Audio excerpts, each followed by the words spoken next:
আমি আপনাদেরকে হাজি সাহেব গাজী সাহেব বানাইতে আসি নাই। ও যুবক, আমি তোমাকে পাগড়িওয়ালা বানাইতে আসি নাই। আমি তোমাকে বাধ্য করে বলবো না যে তুমি তাবলিগে যাও, না হয় জাহান্নামী। তুমি কওমি মাদ্রাসায় যাও, না হয় তুমি ধ্বংস। একবারও বলবো না। আমি তোমাকে জোর কইরা মসজিদে ঢুকাইতে আসি নাই রে বাবা। তোমার সামনে আমার আল্লাহর কুদরতের বয়ান করে দিলাম। আল্লাহ বিবেক দিছে, এবার বাবু তুমি কোন পথে গেলে তোমার কল্যাণ। তোমার চোখের সামনে সারা দুনিয়ার বিধর্মীরা চায় কালেমা বন্ধ হয়ে যাক, কোরআনের আওয়াজ বন্ধ হয়ে যাক। ওই ফিলিস্তিনের উপরে মুসলমানের ইসরায়েল কর্তৃক বর্বর হামলা, হাজার মুসলমান গলা দিয়ে দিতেছে, গলা কাটা শহীদ হয়ে যাইতেছে। ওই আসামের ভিতরে মুসলমান জীবন দিয়ে দিতেছে। চেচনিয়া বসনিয়ার মুসলমানের করুণ হালাত। ও আল্লাহর বান্দার পর তাকায় দেখো, গোটা পৃথিবীর মধ্যে একটা গজব এসেছিল, করোনা। ব্যবসায়ীর ব্যবসা বন্ধ হয়ে গেল, চাকরি বন্ধ, ট্রেন বন্ধ, ফ্যাক্টরি বন্ধ, বাস বন্ধ, দোকান বন্ধ। কিন্তু নজর কইরা দেখছো নিরে যুবক বাবারা, এই জমিনে একটা কোরআনের মাদ্রাসাও বন্ধ হয় নাই। আর কেমনে বুঝাইলে বুঝবা? আসলে বুঝাইলে বুঝবে এটা ব্যাপার না। কারণ আমি হাফিজুর রহমান কেন, আমার স্বয়ং নবীও বুঝাইয়া আবু জাহিলকে লাইনে আনতে পারে নাই। আবু জাহিল এত বড় বেঈমানের বাচ্চা, বেঈমান। হাতের মুষ্টির মধ্যে পাথর নিয়ে কয়, ও ভাতিজা মোহাম্মদ কি আছে বলতে পারবানি? নবী কয়, বললে লাভ কি? কয়, কালেমা পড়বো। নবী কয়, আমি বলতে পারি না, কারণ আমি গাইবের মালিক না। নবী কয়, ওই আমার চাচা আবু জাহালের হাতে কি আছো, তোরা একটু নিজেরা আওয়াজ দে। নবী বলতে দেরি হয়, পাথরগুলো কালেমার আওয়াজ দিতে দেরি করে না।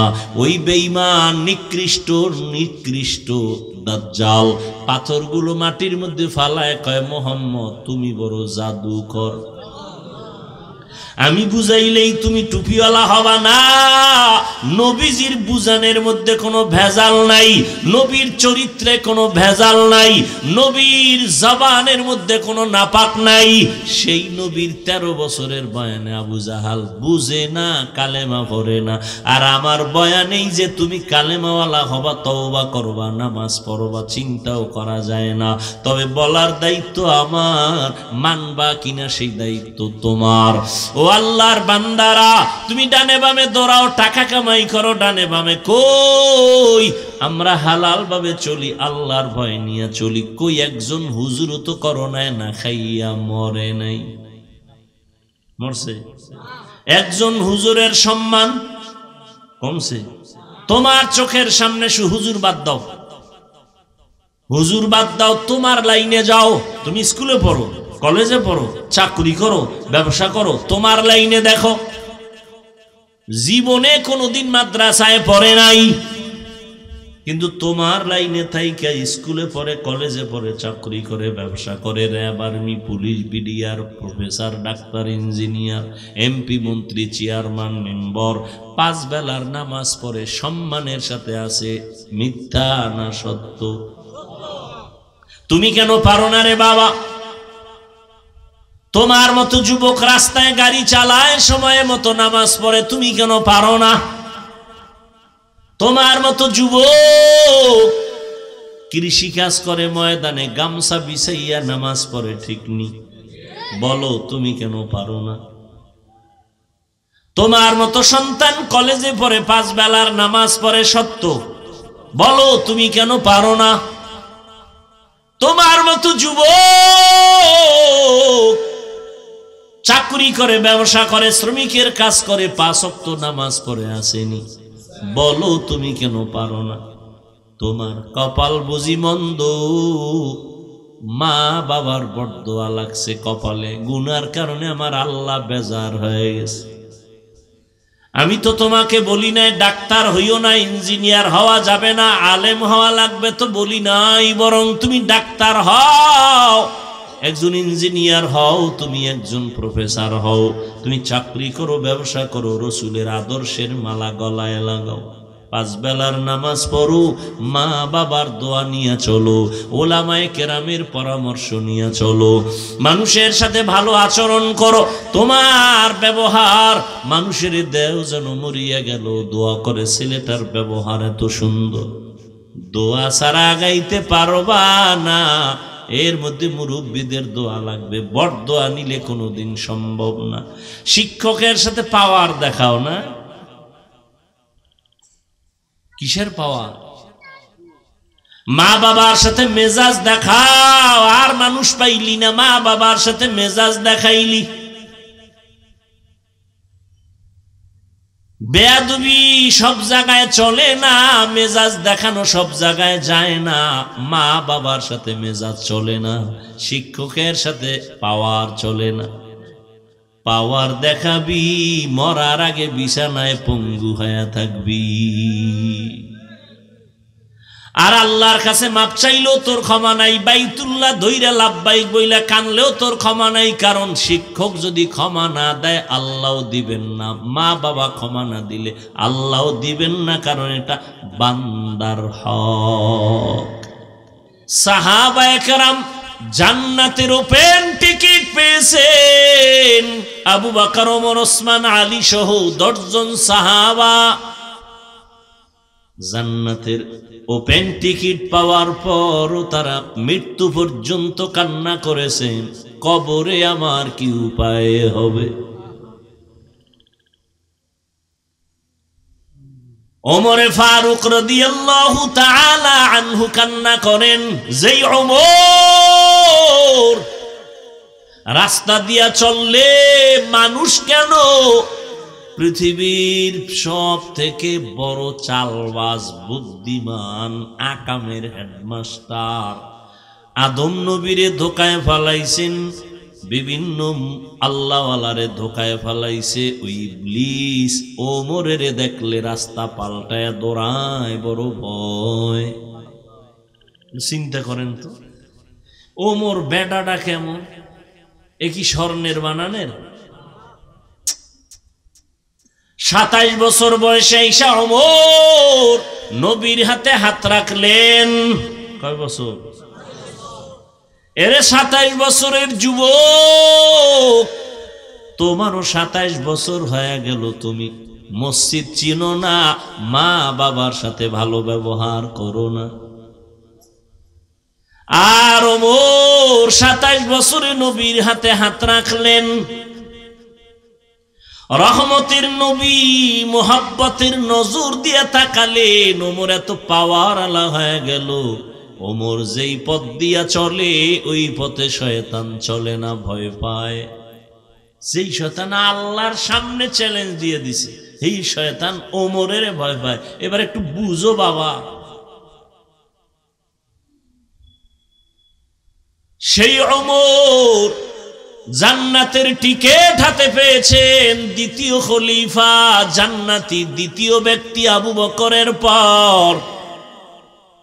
রহমতের নবী বলেন, আকাশের দিকে তাকাইয়া দেখো কত পরিমাণ তারকা আছে, কয় হাজার। বলে এটা সীমাহীন, গণনা করা যায় না। নবী বলেন, আমার ওমরের আমল সীমাহীন, তারকার মতো গণনা করা যায় না। সেই ওমরের সাথেও দুশ্মনী কিছু কিছু আল্লাহর বান্দাদের বর্তমানে। দুশ্মনী কেন? 20 রাকাত তারাবির আইন কইরেন ওমর জামাত শুরু করছে, আমরা ওমরের মানি না। কারে মানো? মুহাম্মদ নবীরে মানি। কেউ যদি বলে হাফিজ ভাই আপনারে মোহাব্বত করি, আপনার ছেলেরে মোহাব্বত করি না, আপনার দাওয়াত ছেলে আসলে দস্তরখানে জায়গা নাই, থাকবে মোহাব্বত? এটা কি আসলে মোহাব্বত না? ডাল মে কুছ কালা হে। ওমরের মানে না, মুহাম্মদের মানে। আমগো গ্রামে কয় অতি ভক্ত চোর, অতি বেয়াদব ডাকাত। অতি ভক্ত, অতি বেয়াদব ডাকাত। ওমরে ফারুক রাদিয়াল্লাহু তাআলা আন কেমন মায়ার নবীর আদর্শের পাগল, কোথাও দাওয়াত দিয়েছে, খানা খাইতে বসছেন, একটা সুন্নতের উল্টা কিছু দেখতে পারতেন না ওমর। এত মজবুত ওমর, রোম সম্রাটের পক্ষ থেকে অর্ডার, ওমরের খেলাফত, ওমরের খেলাফত সহ্য করা যায় না। ওমরের এত নাম, এত দাম, এত দাপট। আসলে ওমরের বডিগার্ড কয়জন আছে?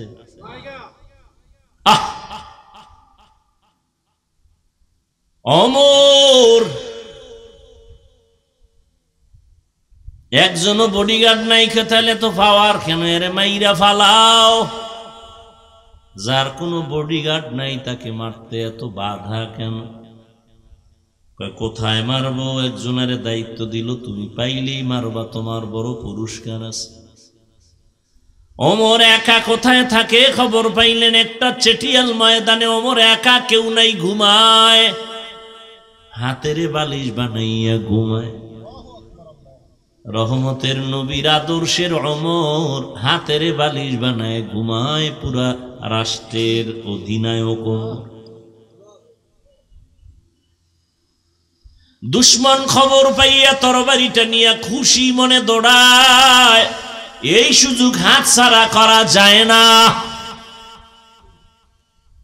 তরবারি নিয়া ওমরের দিকে আগায়, দেখে শুয়ে আছে, দুই পাও কদম সামনে দেয়, আবার ভয় পেছনে যায়, আবার আগায় যাইতে যাইতে যাইতে যাইতে দীর্ঘ টাইম কিনারায় যাবে যাবে ভাব। হঠাৎ করে দেখি ওমর একা ঘুমায় না, জঙ্গলের একটা বাঘ ওমরের পাহারা দেয়। বিশ্বাস করারও তো মানে অবিশ্বাস করার মতো বেঈমানও এই জমিনে এখনো আছে, বিশ্বাস করতে চায় না। কেতনা বড় বেঈমান, বিশ্বাস করতে চায় না। যেই ওমরের মতের উপরে আল্লাহ নিজে একমত হইয়া ডাইরেক্ট কোরআনে আয়াত নাজিল করে নবীকে বললেন, নবী আমি ওমরের মতে একমত, আপনিও ওমরের মতে একমত হইয়া যান। নবী কি কয় জানেন? লাউ কানা বাদি নবিয়্যুন লাকানা উমর। আল্লাহ যদি আমার পরে নতুন আর একজন নবী বানাইতেন, ওমর হতো আমার পরের নবী।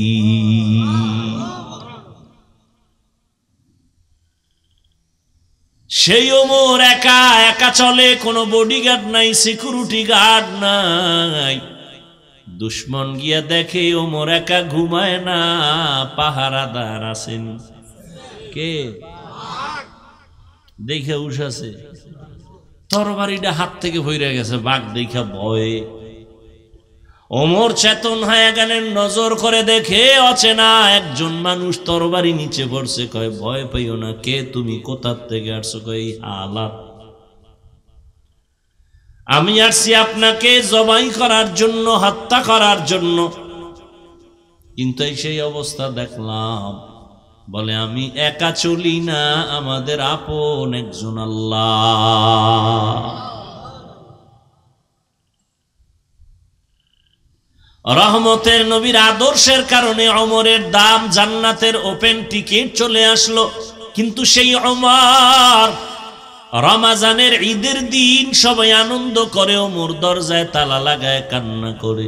সাহাবী আবু হুরায়রা রাদিয়াল্লাহু তাআলা আনহু বলেন, খলিফাতুল মুসলিমিন ঈদের আনন্দ বাদ দিয়ে কেন দরজা লাগায় আপনি কান্না করেন?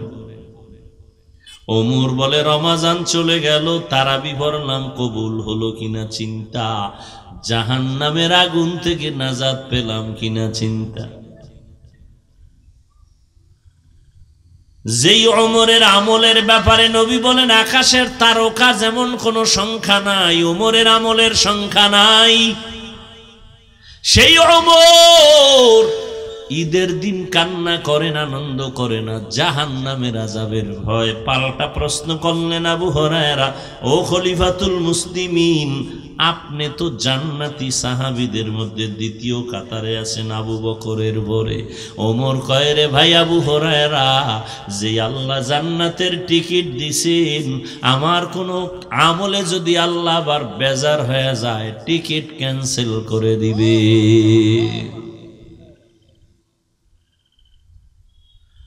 وما أرسلناك إلا رحمة للعالمين إمام الأولين الآخرين بهر صدقة رحمة للعالمين سيد الكونين ختم المرسلين آخر آمد بود فخر الأولين রূহের জগৎ একটা জগৎ, ওই জগতের জন্য নবী রহমত।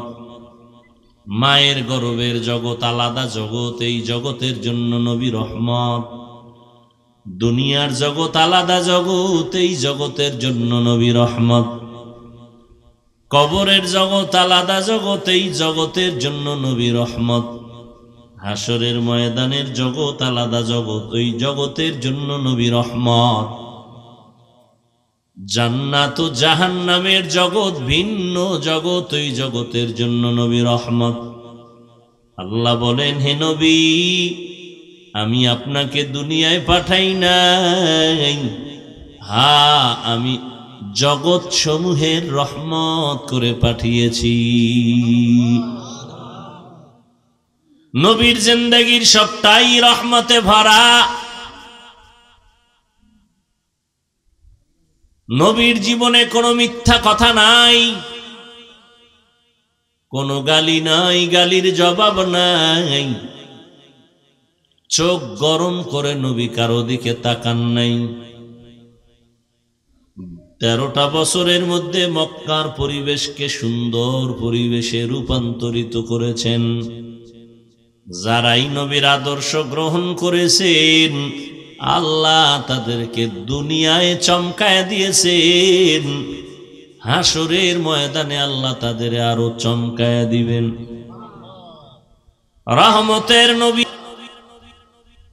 দুনিয়ার জগতের জন্য রহমত, রূহের জগতের জন্য রহমত, মায়ের গর্ভের জগতের জন্য রহমত, কবর জগতের জন্য রহমত, হাসরের ময়দানের জন্য নবী রহমত।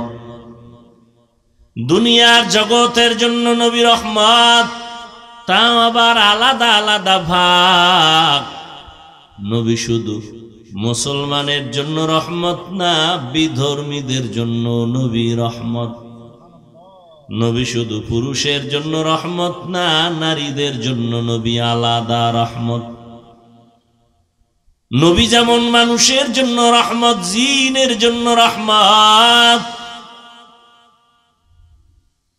নবী শয়তানের জন্য রহমত। শয়তান নবী কয়, আমারেও শয়তান ধোকা দেয়, কিন্তু আমি এডারে লাইনে ফালাইয়া বুদ্ধি কইরে এডারে কালেমা পড়ায় ফেলাইছি, এডারে আমি মুসলমান বানায় ফেলছি, আর আমাকে ধোকা দেওয়ার কোনো সুযোগ নাই। নবী জিনের জন্য রহমত, জঙ্গলের প্রাণীদের জন্য নবী রহমত, গাছের জন্য নবী রহমত, মাছের জন্য নবী রহমত, পশুর জন্য নবী রহমত, উড়ন্ত পাখির জন্য রহমত, গর্তের পিপিলিকার জন্য আমার নবী রহমত। একটা একটা আলাদা। নবী গাছের জন্য কিভাবে রহমত, খেজুর গাছে টেক লাগায়া, একটা মরা খেজুর গাছ, নবী টেক লাগায়া জুমার খুতবা পড়েন, ঈদের খুতবা পড়েন। কিছুদিন পরে সাহাবায়ে কেরাম আবদার জানাইলেন নতুন একটা মিম্বর বানান, খুতবা পড়ার জন্য এই গাছটাকে বাদ দেন। নবী কয় দাও। নবী যখন নতুন মিম্বর বানাবার সিদ্ধান্ত নিলেন, মানুষ কানলে যেমন আওয়াজ হয়, মরা খেজুর গাছের থেকেও কান্নার আওয়াজ। এটা কেমনে সম্ভব? এটা কেমনে সম্ভব? যুক্তিতে ধরে না। তোমার যুক্তির মেমোরির সীমানা কত? 1 GB না 2 GB? তোমার মেমোরির জিবি কত? দুনিয়াতে যেই বাচ্চা আসলো, শিশু বাচ্চা, ও যখন আব্বু বলে ডাক দেয়, আম্মু বলে ডাক দেয়, আব্বুরে আব্বু কয়, আম্মুরে আম্মু বলে, ভিন্ন কাউকে আব্বু বলে না, আম্মু বলে না। ওর মধ্যে একটা বুঝ আছে, মেধাস। আমারও মেধা আছে, সন্তানেরও আছে, তবে এক নাকি। কেন এক না? বলে মেমোরির ডিজাইন এক, মেমোরির কালার এক, ভেতরের জিবি এক। কথা কয় না? মেমোরির ডিজাইন কালার এক, জিবি এক না। 1 GB মেমোরির যেই ডিজাইন, 2 GB মেমোরির সেই একই ডিজাইন, 8 GB মেমোরির সে একই ডিজাইন। এই পণ্ডিতেরা বহুত বুদ্ধি লয়ে বয়ে রইছ, এটা আমার একটু বুঝাও তো। একই মেমোরি, এটা পাতলা। 1 GBর সাইজটাও যেমন 4 GBর সাইজও, তাহলে পাওয়ার কোনটার বেশি?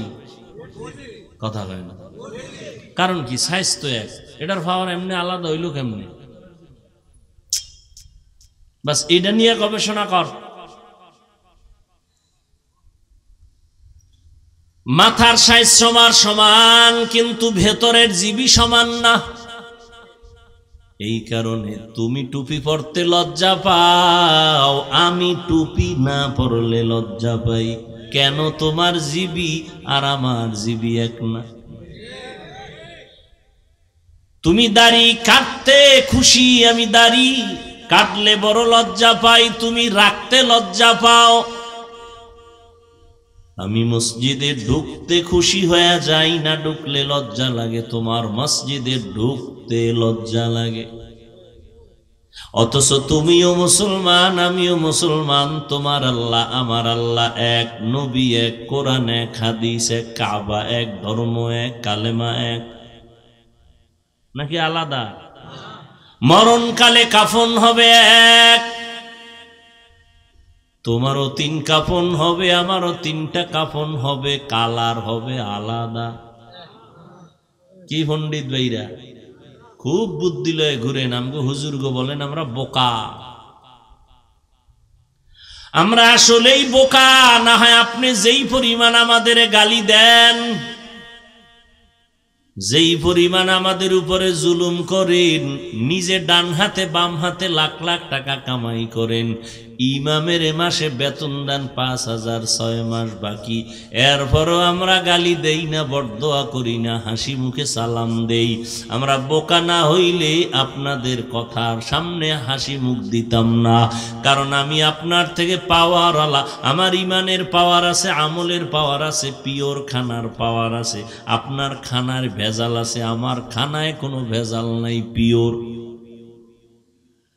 আপনার কামাই রুজিতে ভেজাল আছে, আমার কামাই রুজির মধ্যে কোনো হারাম নাই, ভেজাল নাই। অতএব আমি ঈমান আমল আর শরীর দিয়া শক্তিতে অনেক উপরে। আপনার 2 হাত, আমারও 2 হাত, আর থাপ্পড় একটা দিলে আপনারা বসে পড়লে আর উঠতে পারবেন না। কিন্তু আমরা চিন্তাও করি না, হাজারো গালির সামনে মাথায় হাত দিয়া হাসি মুখে কথা বলি। যদি বোকা হইতাম না, তাহলে আমগো সামনে আপনাদের বসার কোনো সুযোগ দিতাম না। আমরা বোকা, এই জন্য আমগো যত গালি দেন গায়ে লাগে না, কোনো গায়ে লাগে না, চিন্তাই করি না কে কি কইল। বরং যারা আরো বিরোধিতা করে আমরা তাদের কাছে আরো যাই, সালাম বেশি দেই, দাওয়াত বেশি দেই, মনে মনে দোয়া করি আল্লাহ হেদায়াত দাও। ও আল্লাহর বান্দারা, তোমার আমার মরণের কাফনের কালার এক। আমি বক্তার সম্মানে একটা কাফন কেউ বাড়ায় দিবে না, তুমি গরিব হওয়ার কারণে একটা কাফন কেউ কমাইয়াও দিবে না। সবার বেলায় 3 কাফন। কি মন্ত্রী সাহেবরা দুনিয়ার থেকে বিদায় হয়ে গেলে তার এত সম্মান, একটা কাফন বেশি হবে? একটাও না। প্রধানমন্ত্রী মহিলাদের কাফন হবে 5টা, কিন্তু প্রধানমন্ত্রীর একটা কাফন বেশি হবে। হ্যাঁ ও বাবা, সহজ কথা বুঝতেছু? প্রধানমন্ত্রী মরে গেলে তার কাফনে লেখা থাকবে, খবরদার তুমি এই লাশটারে সাধারণ মনে করিও না, এটা প্রধানমন্ত্রীর লাশ, লেখা থাকবে কাফনে। কাফনে লিখে দিবে, কবরে গেলে ফেরেশতারা বলবে প্রধানমন্ত্রীর লাশ। কথা বলতে একটু চিন্তা ভাবনা করে বলতে হবে। আছে কোনো সিস্টেম? কে ধনী, কে গরিব, কে আলেম, কে মূর্খ, কে ডাক্তার, কে রোগী, কে ইমাম, কে মুক্তাদি, কে শিক্ষিত, কে অশিক্ষিত, কোনো ভেদাভেদ নাই। কাফনে যেদিন ঢুকবা সেদিন সবার মাস্তানি বন্ধ হয়ে যাবে। তুমি কয় নাম্বারের মাস্তান, কাফনে লেখা থাকবে? হ্যাঁ, তুমি কয় টাকার মালিক, কাফনে লেখা থাকবে? ফকিন্নির ভোলার লাশটা যেমন, তোমার লাশটাও তেমন। লাশ কাফনে ঢুকার পরে আর বোঝা যাইব না কোনটা ফকিন্নি কোনটা ধনী, বুঝার কোনো উপায় নাই। কবরের সাইজও হবে সমান,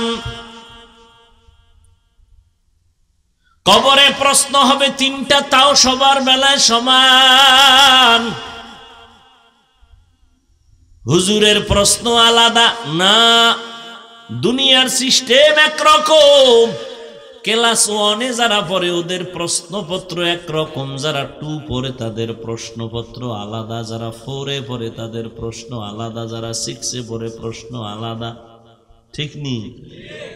আমার মাওলার কেমন সিস্টেম? কে ধনী, কে গরিব, কে হিন্দু, কে বৌদ্ধ, কে মুসলমান, কে মাওলানা, কে মুফতি, সবার প্রশ্ন 3টা, একই প্রশ্ন সবার। রবের পরিচয় দাও, ধর্মের পরিচয় দাও, রাহমাতুল লিল আলামিনের পরিচয় দাও। এই প্রশ্ন আপনাকেও আমাকেও সবার বেলায় এক। পারবে কারা জবাব দিতে? শুধু হুজুরেরা। কি ওরে, হুজুর তো বহুদূর। সাহাবায়ে কেরাম জান্নাতের ওপেন টিকিট পেয়েছেন। আবু বকর, ওমর, ওসমান, আলী সহ 10 জন সাহাবা জান্নাতের ওপেন টিকিট পাওয়ার পরও তারা মৃত্যু পর্যন্ত কান্না করেছেন, কবরে আমার কি উপায় হবে? ওমরে ফারুক রাদিয়াল্লাহু তাআলা আনহু কান্না করেন, যেই ওমর রাস্তা দিয়া চললে মানুষ কেন পৃথিবীর সব থেকে বড় চালবাজ, বুদ্ধিমান, আকামের হেডমাস্টার আদম নবীরে ধোকায় ফেলাইছেন, বিভিন্ন আল্লাহওয়ালারে ধোকায় ফেলাইছে ওই ইবলিস। ওমরের দেখলে রাস্তা পাল্টায় দৌড়ায়, বড় ভয়। চিন্তা করেন তো, ওমর বেটাটা কেমন? এ কি স্বর্ণের বানানের? 27 বছর বয়সে ঈসা ওমর নবীর হাতে হাত রাখলেন। কয় বছর? এরে 27 বছরের যুবক, তোমারও 27 বছর হয়ে গেল, তুমি মসজিদ চিনো না, মা বাবার সাথে ভালো ব্যবহার করো না। আর ওমর 27 বছরে নবীর হাতে হাত রাখলেন। রহমতের নবী মোহাব্বতের নজর দিয়ে তাকালেন। ওমর এত পাওয়ার আলা হয়ে গেল, ওমর যেই পথ দিয়া চলে ওই পথে শয়তান চলে না, ভয় পায়। যেই শয়তান আল্লাহর সামনে চ্যালেঞ্জ দিয়ে দিছে, এই শয়তান ওমরের ভয় পায়। এবার একটু বুঝো বাবা, সেই ওমর জান্নাতের টিকেট হাতে পেয়েছেন, দ্বিতীয় খলিফা জান্নাতি দ্বিতীয় ব্যক্তি আবু বকরের পর। রহমতের নবী বলেন, আকাশের দিকে তাকাইয়া দেখো কত পরিমাণ তারকা আছে, কয় হাজার। বলে এটা সীমাহীন, গণনা করা যায় না। নবী বলেন, আমার ওমরের আমল সীমাহীন তারকার মতো গণনা করা যায় না। সেই ওমরের সাথেও দুশ্মনী কিছু কিছু আল্লাহর বান্দাদের বর্তমানে। দুশ্মনী কেন? 20 রাকাত তারাবির আইন কইরেন ওমর জামাত শুরু করছে, আমরা ওমরের মানি না। কারে মানো? মুহাম্মদ নবীরে মানি। কেউ যদি বলে, হাফিজ ভাই আপনারে মোহাব্বত করি, আপনার ছেলেরে মোহাব্বত করি না, আপনার দাওয়াত ছেলে আসলে দস্তরখানে জায়গা নাই, থাকবে মোহাব্বত? এটা কি আসলে মোহাব্বত? না, ডাল মে কুছ কালা হে। ওমরের মানে না, মুহাম্মদের মানে। আমগো গ্রামে কয় অতি ভক্ত চোর, অতি বেয়াদব ডাকাত। অতি ভক্ত, অতি বেয়াদব ডাকাত। ওমরে ফারুক রাদিয়াল্লাহু তাআলা আনহু কেমন মায়ার নবীর আদর্শের পাগল।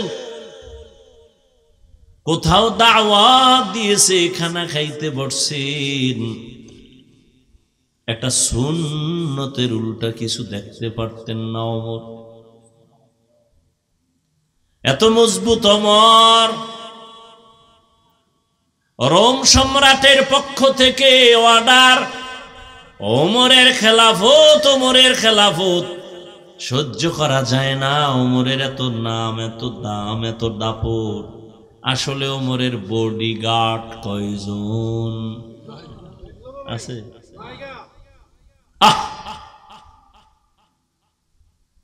ওমর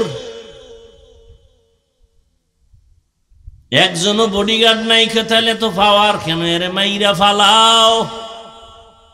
যার কোনো বডিগার্ড নাই তাকে মারতে এত বাধা কেন? কোথায় মারবো? একজনের দায়িত্ব দিল, তুমি পাইলেই মারবা, তোমার বড় পুরস্কার আছে। ওমর একা কোথায় থাকে খবর পাইলেন একটা চেটিয়াল ময়দানে। ওমর একা, কেউ নাই, ঘুমায়, হাতের বালিশ বানাইয়া ঘুমায়। রহমতের নবীর আদর্শের ওমর হাতের বালিশ বানায় ঘুমায়, পুরা রাষ্ট্রের অধিনায়ক। দুশ্মন খবর পাইয়া তরবারিটা নিয়ে খুশি মনে দৌড়ায়। এই সুযোগ হাতছাড়া করা যায় না। তরবারি নিয়ে ওমরের দিকে আগায়, দেখে শুয়ে আছে, দুই পাও কদম সামনে দেয়, আবার ভয় পেছনে যায়, আবার আগায় যাইতে যাইতে যাইতে যাইতে দীর্ঘ টাইম কিনারায় যাবে যাবে ভাব। হঠাৎ করে দেখি ওমর একা ঘুমায় না, জঙ্গলের একটা বাঘ ওমরের পাহারা দেয়। বিশ্বাস করারও তো মানে অবিশ্বাস করার মতো বেঈমানও এই জমিনে এখনো আছে, বিশ্বাস করতে চায় না। কেতনা বড় বেঈমান, বিশ্বাস করতে চায় না। যেই ওমরের মতের উপরে আল্লাহ নিজে একমত হইয়া ডাইরেক্ট কোরআনে আয়াত নাজিল করে নবীকে বললেন, নবী আমি ওমরের মতে একমত, আপনিও ওমরের মতে একমত হইয়া যান। নবী কি কয় জানেন? লাউ কানা বাদি নবিয়্যুন লাকানা উমর। আল্লাহ যদি আমার পরে নতুন আর একজন নবী বানাইতেন, ওমর হতো আমার পরের নবী।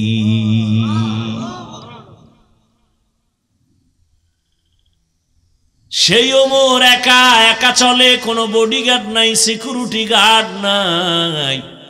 দুশ্মন গিয়া দেখে ওমর একা ঘুমায় না, পাহারাদার আছেন। কে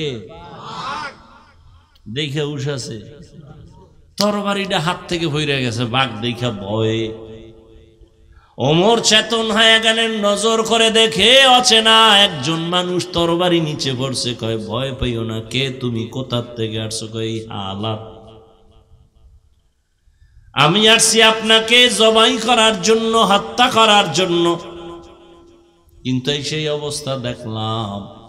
বলে আমি একা চলি না, আমাদের আপন একজন আল্লাহ। রহমতের নবীর আদর্শের কারণে ওমরের দাম, জান্নাতের ওপেন টিকিট চলে আসলো।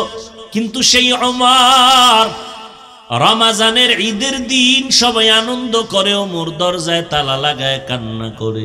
সাহাবী আবু হুরায়রা রাদিয়াল্লাহু তাআলা আনহু বলেন, খলিফাতুল মুসলিমিন, ঈদের আনন্দ বাদ দিয়ে কেন দরজা লাগায় আপনি কান্না করেন? ওমর বলে, রমজান চলে গেল, তারাবি পড়লাম, কবুল হলো কিনা চিন্তা, জাহান্নামের আগুন থেকে নাজাত পেলাম কিনা চিন্তা। যেই ওমরের আমলের ব্যাপারে নবী বলেন আকাশের তারকা যেমন কোনো সংখ্যা নাই, ওমরের আমলের সংখ্যা নাই। সেই ওমর ঈদের দিন কান্না করেন, আনন্দ করে না, জাহান্নামের আযাবের ভয়। পাল্টা প্রশ্ন করলেন আবু হুরায়রা, ও খলিফাতুল মুসলিমিন, আপনি তো জান্নাতি সাহাবীদের মধ্যে দ্বিতীয় কাতারে আছেন, আবু বকরের পরে। ওমর কয়, রে ভাই আবু হুরায়রা, যে আল্লাহ জান্নাতের টিকিট দিছেন, আমার কোনো আমলে যদি আল্লাহ আবার বেজার হয়ে যায়, টিকিট ক্যান্সেল করে দিবে।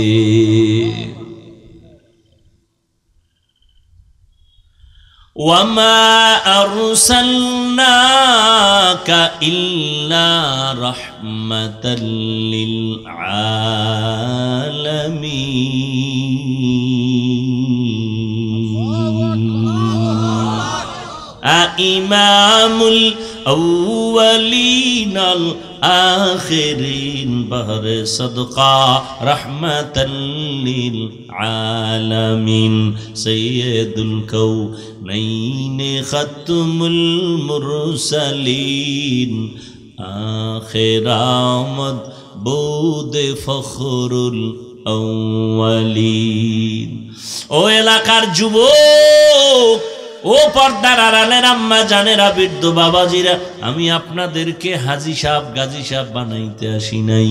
ও যুবক, আমি তোমাকে পাগড়িওয়ালা বানাইতে আসি নাই।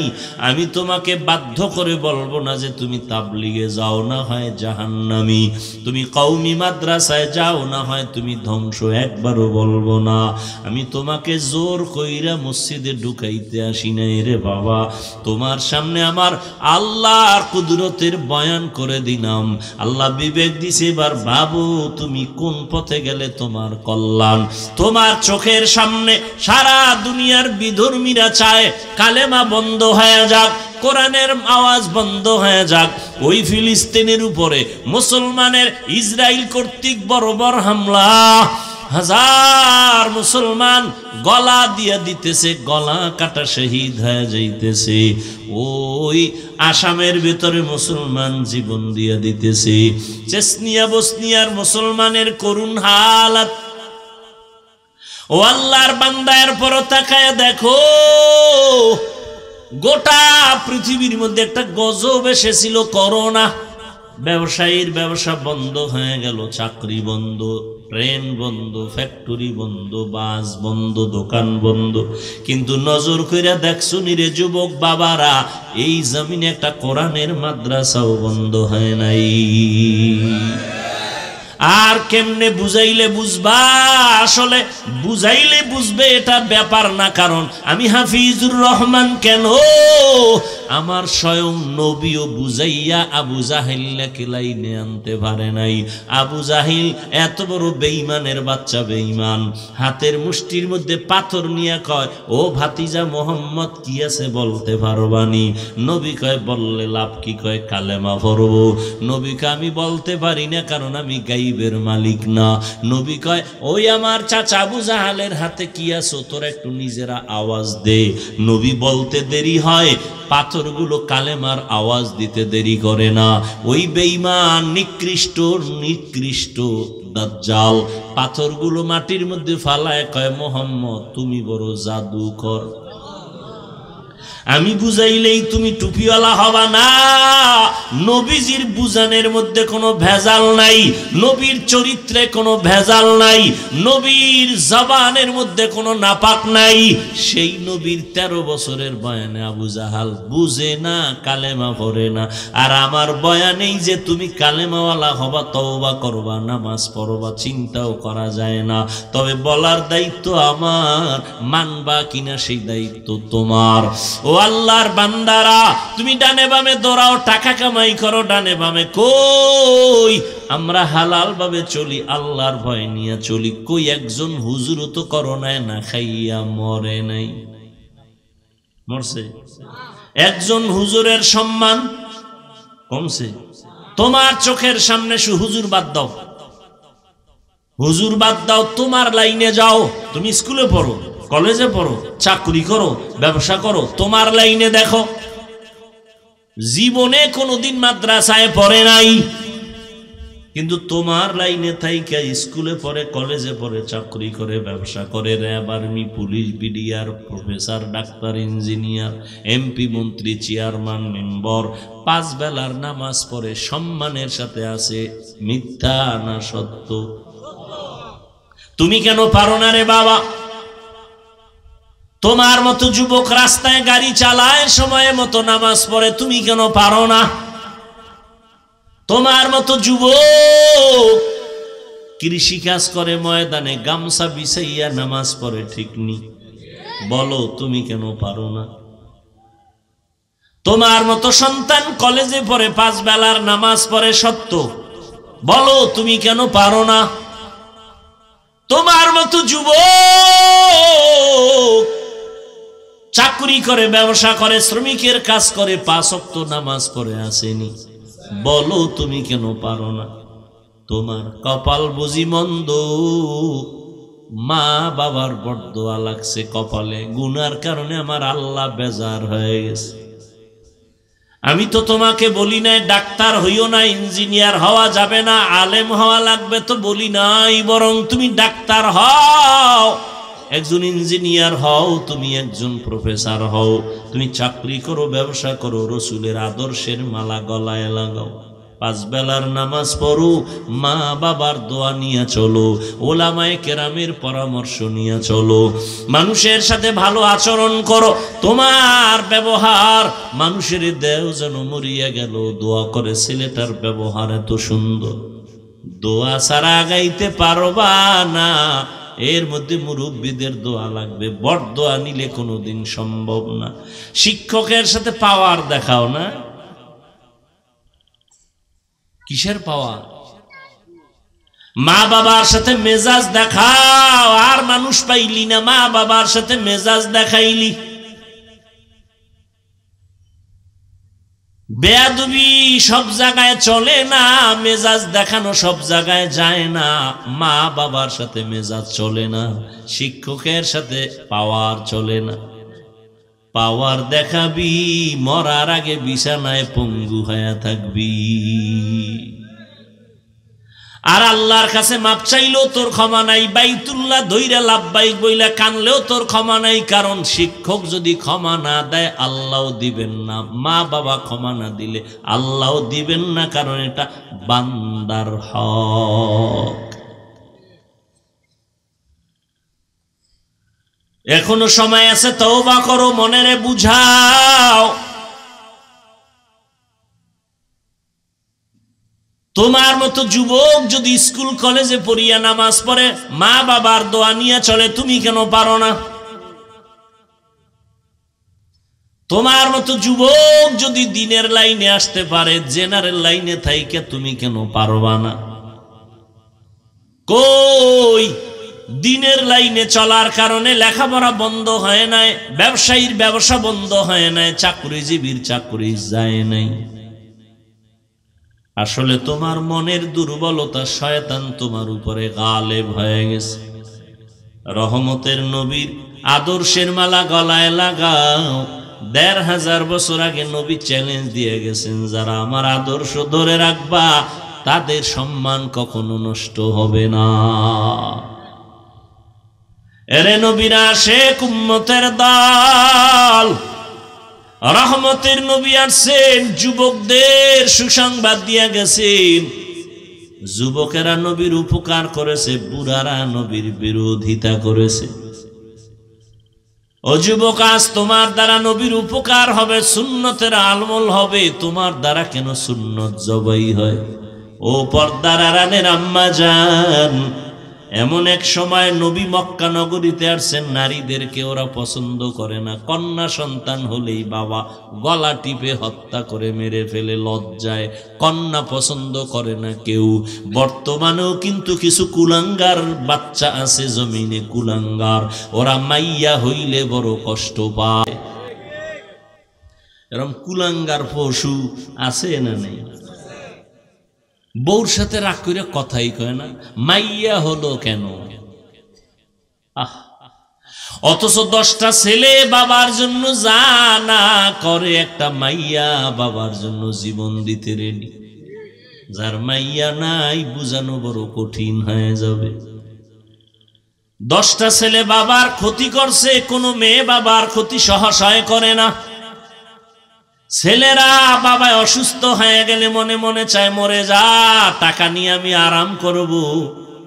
আর মেয়েরা পাগলনির মতো কান্দে, বাবার অসুস্থতাও মেনে নিতে পারে না। এই জন্যই তো নবী বলেন, আমি বিশ্ব নবী, আমি শ্রেষ্ঠ নবী, আমার কত দাম, আমার একটা ছেলে নাই, আমি 4 কন্যার বাবা, আমার একটা ছেলেও নাই।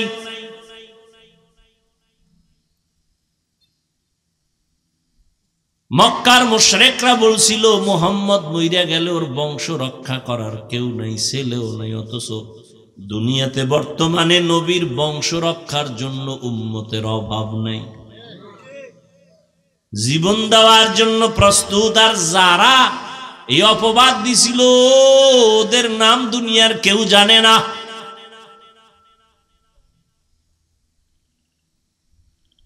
এরে আল্লাহর গোলাম, ও পর্দার আড়ালের আম্মা জানেরা, রহমতের নবী এসে কন্যাদের ইজ্জত বাড়ায় দিলেন, নারীদের ইজ্জত বাড়ায় দিলেন। হত্যা চলবে না, সুসংবাদ দিলেন, এ কন্যার বাবারা, একটা কন্যা যদি পাও, আল্লাহর ওয়াদা, তুমি একটা জান্নাতের মালিক। তুমি যদি 2 কন্যার বাবা হতে পারো, 2 কন্যা পাইছো না জানো, তুমি 2 জান্নাতের মালিক। কন্যা সন্তান আসছে তো রহমত বেড়ে গেছে। এই মিয়া বিয়া করছে স্বামী আর স্ত্রী 2 জন, খাওয়ানে কষ্ট, ঘুমানে কষ্ট, বিছানা নাই, ঘর নাই, কষ্ট আছে না? যেদিন থেকে আল্লাহ পাক সন্তান দুনিয়াতে পাঠাইছেন, ওই দিন থেকে কষ্টের পার্সেন্ট কমে গেছে। এই যারা বাবা আছেন খুব হিসাব করেন তো, সন্তান আসার আগে যেই কষ্টে ছিলেন, আসার পরে কষ্ট কিছু হইলেও কমছে না?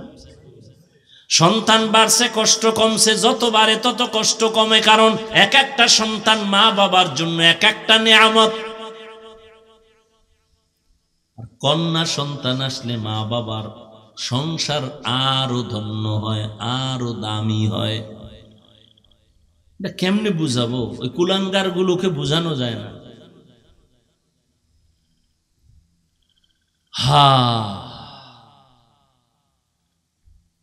রহমতের নবী কন্যাদের সম্মান সবার ঊর্ধ্বে দিলেন, নারীদের সম্মান বাড়ায় দিলেন। কেন? নারীরা সমস্ত নবীদের মায়ের মতো মা, সাহাবায়ে কেরামের মায়ের মতো মা, আলেমের মা, হাফেজের মা।